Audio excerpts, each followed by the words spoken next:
Cognitive dissonance.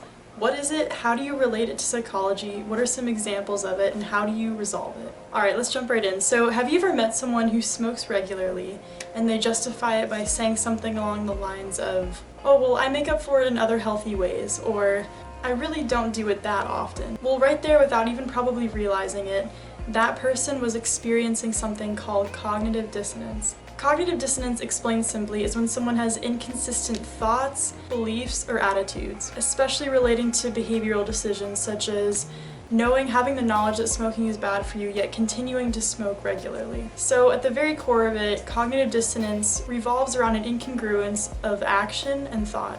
Now, what is the one thing that humans and science both hate? It's inconsistency. Therefore, the cognitive dissonance that someone experiences must be brought back to consistency or balance. Think about it as finding harmony or equilibrium among your beliefs and your behaviors. So now, how do you resolve cognitive dissonance? How do people resolve it if they're experiencing it? Well, there's a few ways that we're going to look into. One is to change one of the two thoughts you have in order to match.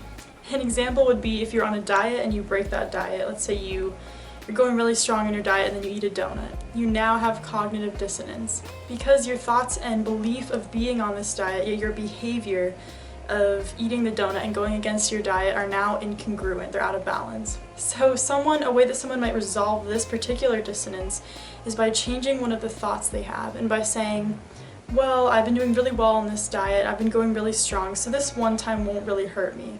And they're probably right, but regardless, that person has just experienced cognitive dissonance and had to rationalize their action of eating the donut. Another way to resolve cognitive dissonance is to add on thoughts in order to reduce the gravity of the dissonance. We'll just go back to the smoking example because that's an easy one to use. But someone might rationalize this behavior and use this method by adding on thoughts and saying, well, I do all these other healthy habits of exercising, getting good sleep, and eating a really healthy diet, so the effects of smoking are not that great for me holistically because I do all of these other things. So this adding on of additional information in the thought pattern reduces the gravity of the dissonance because they know that smoking is bad for them, yet they do it regularly anyways, so they add on these other thoughts that reduce the gravity of that dissonance. A third way to balance the cognitive dissonance one experiences is to, instead of changing the thoughts that someone has, is to change their actual behavior in order to restore that balance. An example of this would be claiming you're really good with money, you're really financially intelligent, yet you're hypocritical because you spend endless amounts of money on frivolous things and you buy things that you don't really need a lot of the time. Therefore, a way to resolve this dissonance is, instead of changing the thought pattern and saying, okay, maybe I'm not as financially intelligent as I thought I was, you would change the actual behavior and start spending less on these unnecessary things in order to restore balance that way. Alright, I know cognitive dissonance can be a bit of a confusing topic, so if you need additional examples really help. If you need additional examples or just more in-depth information on this topic, I've linked in the description below a lot of really helpful videos that help summarize this topic well.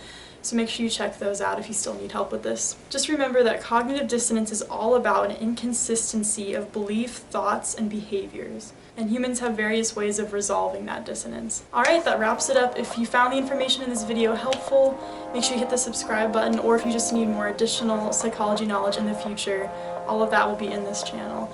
And again, if you still need help on this topic, in the description is a lot of really helpful links to other videos, so make sure you check those out as well. See you next time.